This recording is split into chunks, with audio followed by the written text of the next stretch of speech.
You know, most crimes get solved. There's a clue, a witness, a slip-up, but then there are the others, the heists that become legends, the ones where the truth just vanishes right along with the score.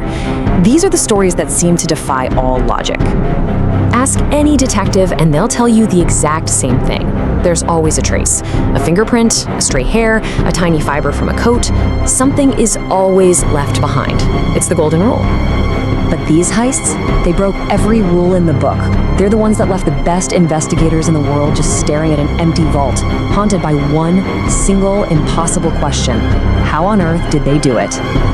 So our first story takes us to Paris, back in 1911. The target wasn't just some random painting. No, it was the Mona Lisa, the most famous painting on the planet, locked away in the Louvre, a museum everyone thought was a fortress.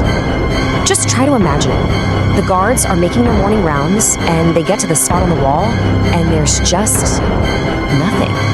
An empty space. No alarms went off, no windows were shattered. It was as if she had just gotten up and walked away.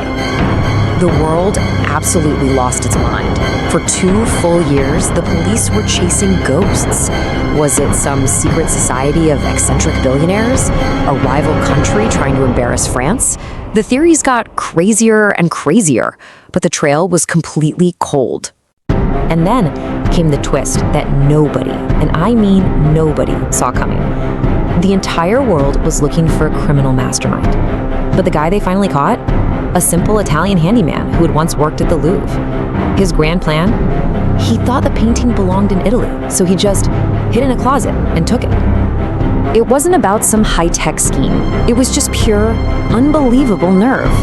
How did one guy, with a plan that simple, pull off a crime that baffled all of Europe? And if you think that sounds audacious, our next story takes things to a whole other level.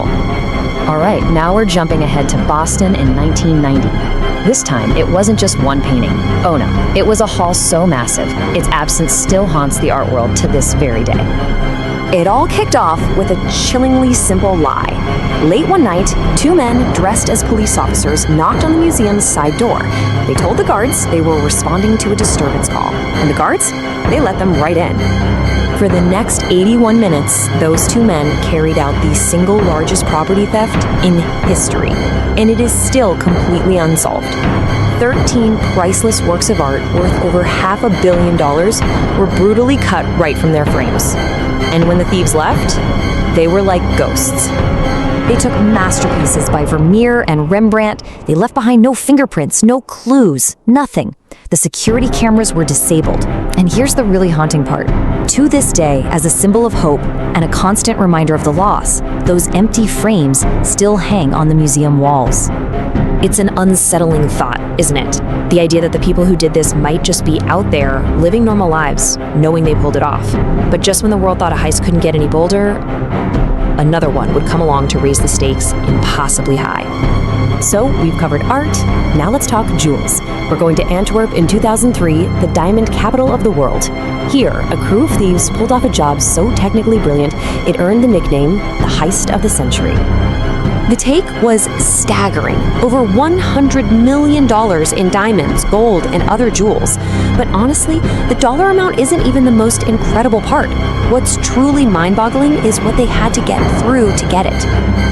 You see, the Antwerp Diamond Center's vault wasn't just secure, it was a fortress. We're talking a lock with 100 million combinations, Doppler radar, infrared heat detectors, seismic sensors, and a magnetic field. It was quite literally designed to be impenetrable.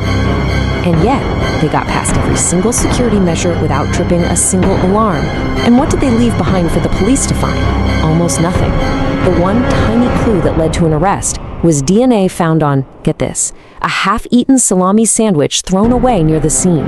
One guy got caught, but the diamonds, they vanished. The alleged mastermind later gave this quote, and it's just so unbelievably arrogant. It tells you everything you need to know about their confidence. But our last story, it's not about tech or clever tricks. It's about something much more raw. Pure, relentless determination. For our final case, we're going deep underground in Fortaleza, Brazil. This job wasn't about sophisticated gadgets or slick disguises. No, this was a masterpiece of patience, planning, and an incredible amount of grit. The The plan itself was just breathtakingly audacious.